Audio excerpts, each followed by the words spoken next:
Am I adopted? The question. Anon stands before his mother's door. The tears he'd shed have long since passed. The only remnants left behind are his reddened eyes and cheeks. School has been especially hard for him today. Anon is used to the kids making fun of him, calling him weird, a freak, all sorts of mean names. Yet today was different. Today they said something that has been grating at his young mind for a long time now. So here he stands before his mother's door, unsure what to do. He raises his hand and knocks on the door lightly. Come in. Anon lets himself into his mother's room, and Anon can feel a certain warmth in his heart as he notices his mother smile when she realizes who it is. How was your day, Nani? Anon wanted to run to his mother's side. He wanted to tell her all the things that had happened today. He wants to ask her something that has been bothering him for a long time. Yet, how can he ask something that he too can't understand? For so long, he's wondered about why he walks on two legs, why he has hands and not hooves, why he's taller than all the ponies at school. As everything becomes too much for him to handle, he simply asks, Mom? What am I? He doesn't notice it, but Celestia's fur is standing on end. She noticed as soon as he walked in the redness in his eyes. Another hard day at school, but there was nothing that she could do about it, and it makes her feel all the more useless because of it. She's been dreading this day ever since she found Anon all those years ago, and she doesn't know what to say. What do you mean, Nani? Anon can still hear the children in his head. The kids today said I was adopted. Anon can feel the tears welling up in his eyes again. I've always wondered, but why am I so different? Celestia can feel her heart race the more she listens. Why don't ponies like me? She wants so much for him to be happy. Why am I not like you?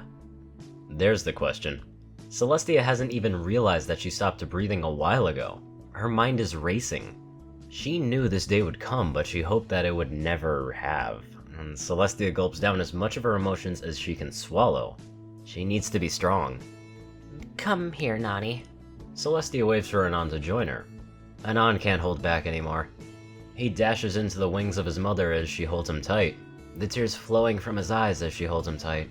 He's always like this, always crying, always weak. Nani. Anon looks up at his mother.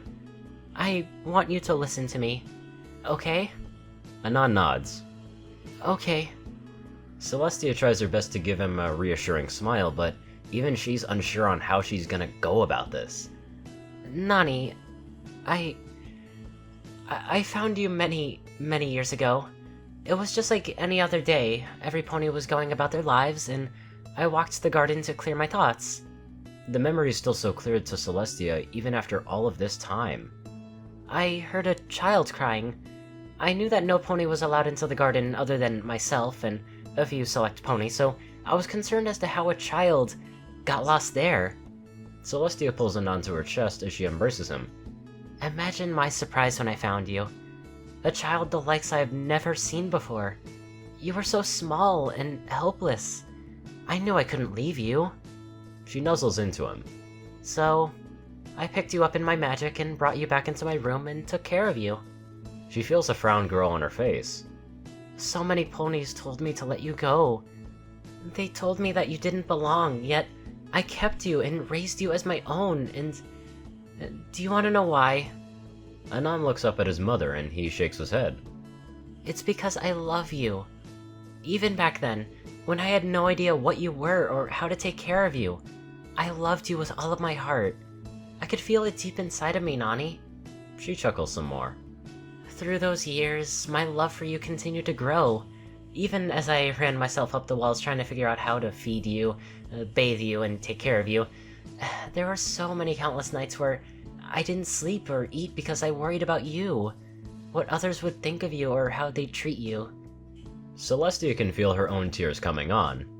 I'm sad to say I've failed you in many ways. I cannot tell ponies to love you as I love you. I cannot make those children at school stop their hurtful words. I can move the sun and the moon, yet I cannot make my own child happy. Anon looks up at his mother as she looks away from him. Tears are falling from her eyes as she tries to compose herself, and Anon is still crying, but not for the same reasons as before. Now he's crying because he never wanted to see his mother sad. Mom, don't be sad. Celestia looks down at her child. Yes, he may be different, but he's still her child. Anon, I want you to listen closely to what I say next. Anon nods his head. Usually she only uses his name when she's serious. You are not a pony. I don't know what you are. Celestia uses a wing to pull Anon's head towards her own, so that their foreheads are still touching and eyes are locked. But none of that matters, Nani. You're my son, and I will always love you. With all of my heart. As Anon looked into his mother's eyes, he gets the feeling that he can see into her soul. That every word she said is the absolute truth. He moves his head away from her own as he rests it on her chest. She wraps him up in her wings and holds him tight. It's a lot for Anon to take in, but there's one thing that stands out in his young mind. His mother loves him, and that's something that never changed. Well, if it isn't Monkey Boy. A colt laughs at him and his friends trot up to Anon. What are you smiling about? Anon looks down at the colt below him, the smile of his never wavering. Not much, just that I know what it's like to have a loving parent.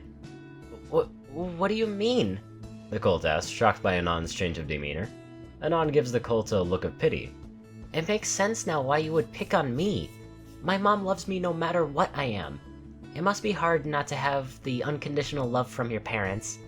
Anon can see the tears welling up in the colt's eyes, but he doesn't want to hurt him or make fun of him. His mother taught him better. Do you want to come over to the castle and play? Anon can see the confusion playing across the colt's face. Anger, sadness, and even an inkling of hope.